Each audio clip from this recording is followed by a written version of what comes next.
Assalamualaikum warahmatullahi wabarakatuh.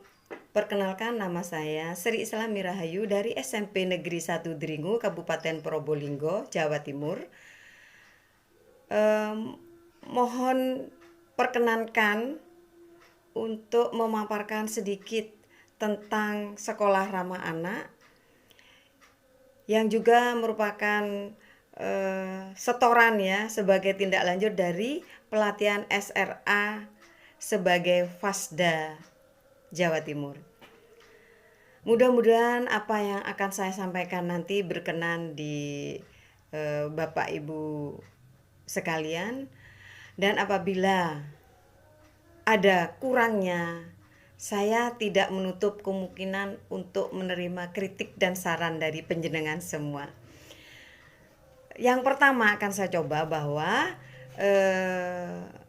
SRA itu sendiri adalah salah satu paradigma baru dalam mendidik.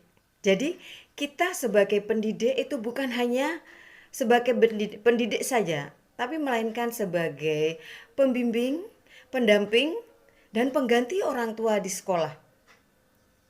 Kita membantu kesulitan siswa, membantu apa yang diresahkan siswa, apa yang menjadi permasalahan di siswa.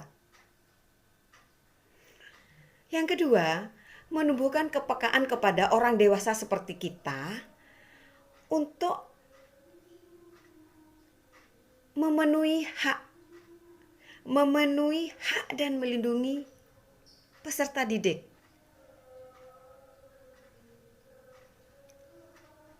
Kenapa? Padahal kalau di sekolah kita diajarkan disiplin. Oh boleh, kita disiplin boleh. Tidak dilarang. Kita tegas boleh, kita tegas. Juga tidak dilarang. Marah, boleh apa tidak? Oh boleh, boleh. Asalkan ketika ada siswa yang butuh bantuan, butuh pertolongan, kita bersedia untuk membantu menolong mereka. Itu. Karena dalam SRA itu sekolah namanya juga sekolah ramah anak. Jadi sekolah terbebas dari segala macam kekerasan, segala macam tindak kekerasan, diskriminasi, nafsa, dan sebagainya. SRA dilatar belakangi oleh Kepres nomor 36 tahun 1990 tentang ratifikasi KHA. Undang-undang tentang perlindungan anak dan perubahannya, Undang-Undang nomor 22 2003, Undang-Undang nomor 35 tahun 2014, Undang-Undang nomor 17 tahun 2016, dan Undang-Undang nomor 20 tahun 2003 tentang Sisdiknas. Mengingat sepertiga waktu anak itu ada di sekolah, maka kita sangat prihatin sekali, sangat berempati sekali ketika di sekolah anak-anak tidak menerima kenyamanan, tidak merasa nyaman, tidak merasa aman juga dengan adanya kekerasan, baik itu yang dilakukan oleh teman sendiri, oleh bapak ibu guru, atau orang tua.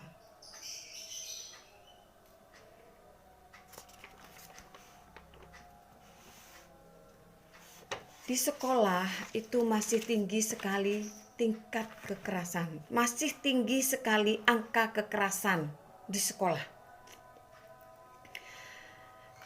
Memang ada beberapa sekolah yang sudah menerapkan SRA. Di dalamnya ada program tentang SRA, sudah melaksanakan 3M, sudah melaksanakan 6 komponen SRA dan sebagainya.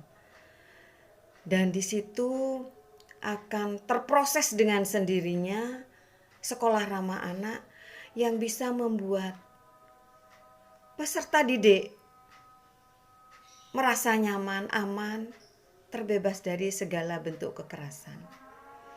Coba saya jelaskan di sini tentang 3M menuju SRA. Ada yang tahu? Apa coba 3M? 1 adalah mau dulu saya menjadi sekolah ramah anak. Mau dulu.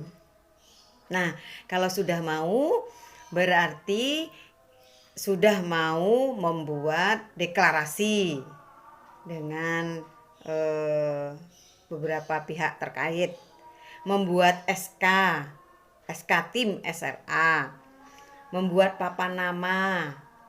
Ya, mungkin untuk sementara bisa dibuat spanduk dulu dengan jangka waktu yang tidak lama, kira-kira atau kurang lebih 3 bulan saja.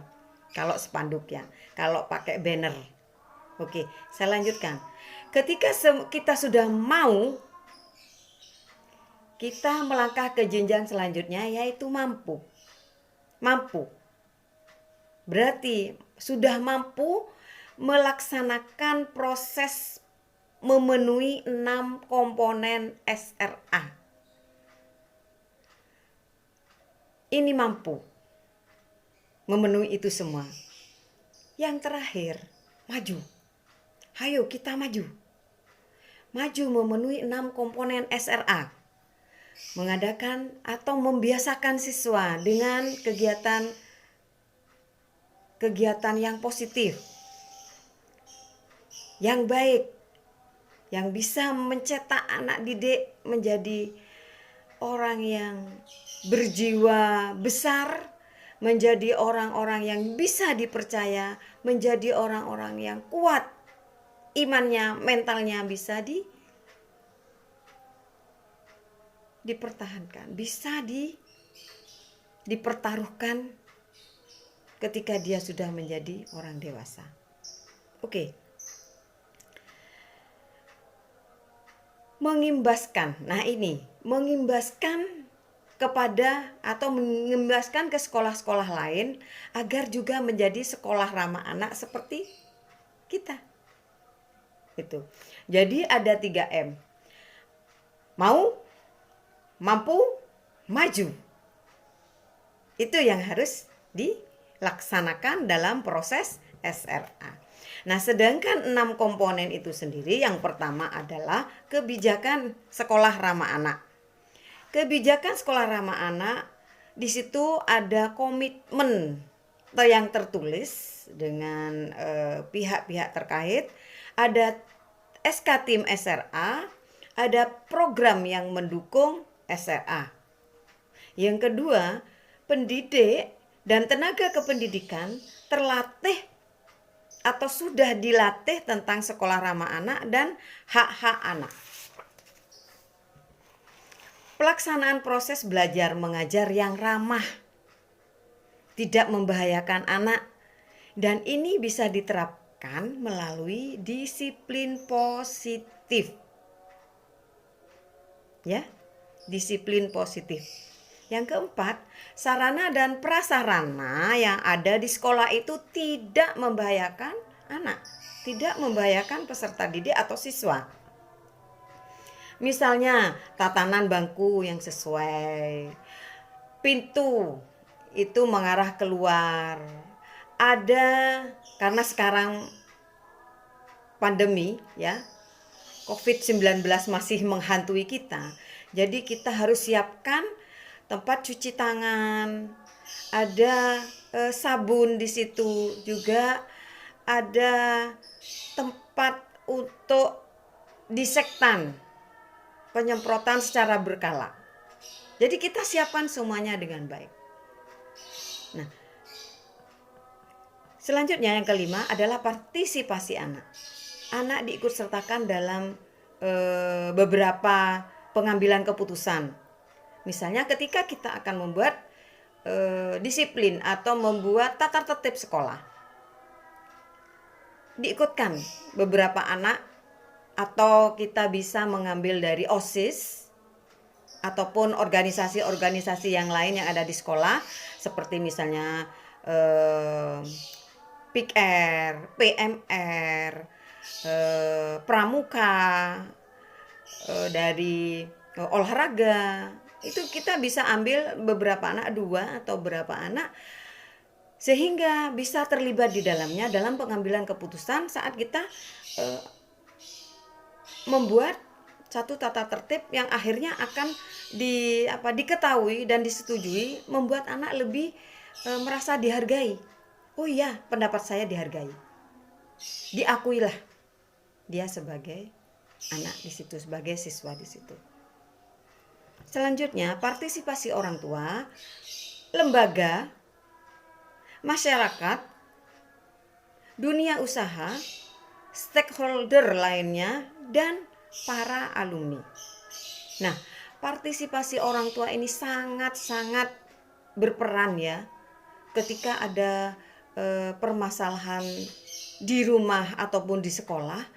Orang tua ini seharusnya, selayaknya memang tahu dan saling mendukung.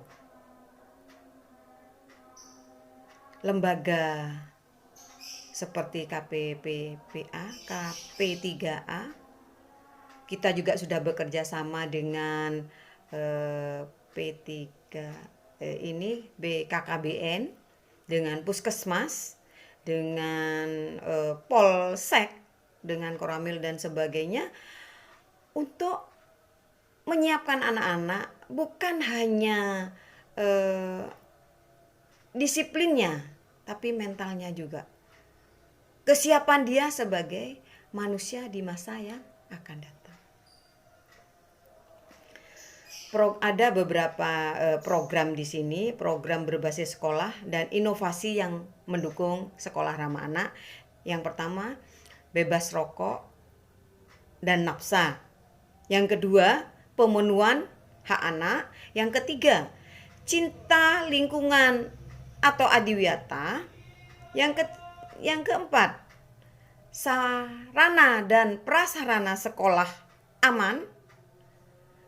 Yang kelima, menjaga kebersihan dan kesehatan, UKS. Yang keenam, siaga bencana. Yang ketujuh, disiplin positif. Yang kedelapan, sekolah iman, sekolah insan cendekia. Yang kesembilan, pangan jajan sehat, kantin sehat atau kantin kejujuran. Yang 10, sekolah aman, sekolah inklusi, sekolah keren, pendidikan karakter, sekolah adiwiyata, sekolah model, sekolah ramah anak. Demikian yang bisa saya sampaikan. Mudah-mudahan apa yang telah saya sampaikan di sini bisa bermanfaat, terutama untuk diri saya, bisa bermanfaat untuk orang lain, Bapak Ibu guru. Mudah-mudahan berkenan, dan seandainya ada kurangnya saya mohon maaf yang sebesar-besarnya. Wabillahi taufik wal hidayah. Wassalamualaikum warahmatullahi wabarakatuh.